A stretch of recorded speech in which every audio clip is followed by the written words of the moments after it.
జై శ్రీరామ్. అందరికీ నమస్కారం. వెల్కమ్ టు న్యూస్ అఖండ.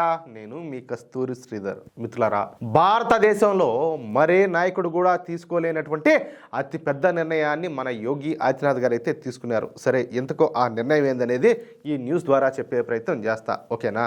మన భారతదేశం గురించి చెప్పాలి అంటే ముందుగా అవినీతి గురించి మాట్లాడుకోవాలి. ఎందుకంటే బ్రిటిష్ వాళ్ళు మనకు అంటించిపోయినటువంటి దరిద్రమే ఈ అవినీతి అనేది. సహజంగా ఈ అవినీతి ఒక్కసారి గనక అలవాటైతే ఇక అవినీతి చేయకుండా మానరన్నమాట.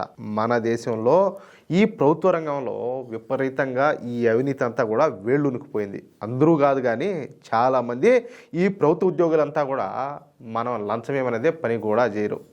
ఏలా కాలం జరగదు వస్తా అట్టా నాల్చుతానే ఉంటారు. ఏదో ఒకటి దానికి దానికి ఏదో ఒకటి చెప్తా, ఏదో ఒకటి సాకులు చెప్తా అట్టే నాల్చుతానే ఉంటారు. అంటే ఒకవైపు జీతం తీసుకుంటా కూడా ఒకరు కష్టపడి సంపాదించినటువంటి సొమ్మును లంచంగా తీసుకోవడానికి ఎవరైతే ఆ లంచాలు తీసుకునే వాళ్ళు ఉన్నారో వాళ్ళంతా కూడా సిగ్గుపడాలా. కాదయ్యా, మీ ప్రభుత్వాలు మీకు జీతాలు ఇవ్వడంలే, మళ్ళీ లంచాలు ఎందుకు? అంటే లంచాలు తీసుకునేదానికి మీరు ఉద్యోగాలకు పోయేదే కాదులే. ఒకరిచ్చిన డబ్బులు ఆ విధంగా అక్రమంగా సంపాదించి ఆ డబ్బులతో పెళ్ళాబెడలు పోషించాలంటే ఎందుకు ఆ బతికేందుకు ఇంకా అంటాలే. ఎంతోమంది ఉద్యోగాలు లేక కాదులే కాయా కష్టం చేస్తూ ఉంటారు.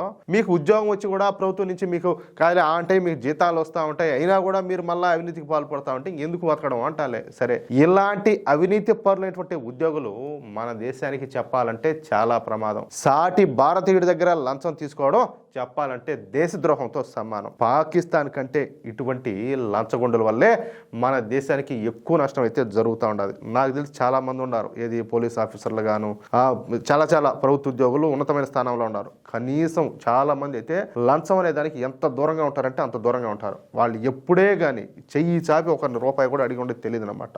అంత నిజాయితీ పరులు ఉన్నారు. కొంతమంది ఉన్నారు, ఓరి స్వామి దండవరా నాయన అనిపిస్తుంది. వాళ్ళు ఏమిలే ఏసీ వాళ్ళు పడిచిపోతారు అలాంటి వాళ్ళు ఎవరున్నా కూడా ఏం ఆలోచించాల్సిన అవసరమే లే. అసలు మన పాలకులే గనక బాగుండి చచ్చుంటే ఒకప్పట్లో మనకు ఈ తిప్పలన్నీ కూడా ఉండేటి కాదు. మీకు ఒక విషయం తెలుసో లేదో, మన దేశంలో తక్కువ అవినీతి ఉన్నటువంటి రాష్ట్రం గుజరాత్ అన్నమాట. ఆ క్రెడిట్ మాత్రం ఖచ్చితంగా గుజరాత్ ప్రజలకే చెందుతుంది. ఎందుకంటే వాళ్ళు అప్పట్లోనే కాంగ్రెస్ పార్టీ ఇచ్చేటటువంటి డబ్బులకు అలాగే తైలాలకు లొంగిపోకుండా భారతీయ జనతా పార్టీకి ఓటేసి తద్వారా తమ రాష్ట్రాన్ని అయితే రక్షించుకున్నారు. సృజనాత్మకతతో ఆలోచన చేసి ఓటు వేస్తా బీజేపీని గెలిపించుకుంటూ అలాగే అభివృద్ధిని కూడా పెంచుకుంటా అవినీతిని తగ్గించుకుంటా పోతున్నారనమాట. తద్వారా మోడీ, అమిత్ షా, హర్ష సంఘవి అంటే ఇప్పుడైనా గుజరాత్ హోమ్ మినిస్టర్గా ఉన్నారనమాట. సరే, రాబోయే రోజుల్లో ఆయన ముఖ్యమంత్రి కూడా కావచ్చు. ఇలాంటి నాయకులందరినీ కూడా తయారు చేసుకుంటున్నారు. ఇక్కడ గుజరాత్ ప్రజలు చెప్పాలంటే చేసింది ఏమీ లేదు. కాంగ్రెస్ పార్టీ ఇచ్చేటటువంటి తైలాల్లో కాదని సృజనాత్మకతతో ఆలోచన చేసి బీజేపీకి అయితే ఓటేస్తున్నారనమాట. అంతే, సింపుల్. అంతకుమించి అయితే ఇంకేమలే. ఇక మిగిలిన పని అంతా కూడా బీజేపీ ప్రభుత్వమే చూసుకుంటుంది. కానీ మనం మాత్రం బీజేపీకి ఓటేయం. బీజేపీకి ఏంది రా స్వామి ఓటేసేది? అసలు ఏంటది బీజేపీ ఏడా? ఎవరు ఉన్నారు బీజేపీ వాళ్ళు ఏడా? బీజేపీకి ఏంది ఓటేసేదే?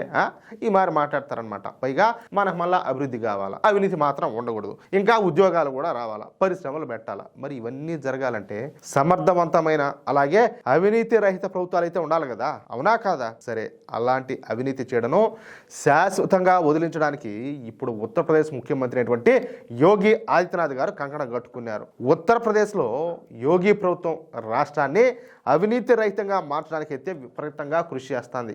ఈ క్రమంలో బీజేపీ సర్కారు చెప్పాలంటే ఒక సంచలనమైనటువంటి నిర్ణయమే తీసుకునేది. ఇందుకు ఆ నిర్ణయం ఏందయ్యా అంటే, ప్రభుత్వం ఏది ఇప్పుడు ఉత్తరప్రదేశ్ ప్రభుత్వం ఉన్నది కదా, ఆ ఉత్తరప్రదేశ్ ప్రభుత్వం రాష్ట్ర ప్రభుత్వ ఉద్యోగుల నుంచి ఆస్తి వివరాలను కోరిందనమాట. నాయన మీకు ఆస్తిపాస్తులు ఏమేమి ఉన్నాయి, ఆ వివరాలన్నీ కూడా ఖచ్చితంగా మీరు గవర్నమెంట్కి అయితే సబ్మిట్ చేయాలని చెప్పేసి అడిగినారు. కొంతమంది వివరాలను అయితే సమర్పించినారనమాట.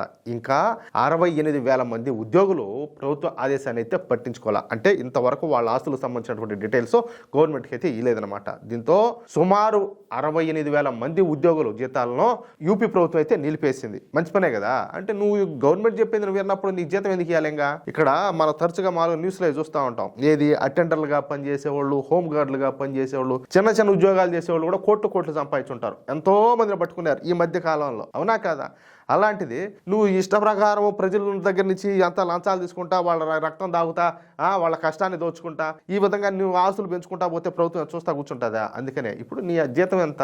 సరే, నువ్వు ఇంకేమన్నా నిజాయితీగా నువ్వేమన్నా వ్యాపారాలు ఏమైనా చేస్తున్నావా, అదో ఏదైనా ఉంటే నువ్వు ప్రభుత్వానికి సబ్మిట్ చేయి. అంతేగాని నువ్వు ప్రజల దగ్గర నుంచి లంచాలు దొబ్బుకొని ఇష్ట ప్రకారం ఆస్తులు పెంచుకుంటా పోతా ఉంటే గవర్నమెంట్ చూస్తా కూర్చోదు కదా.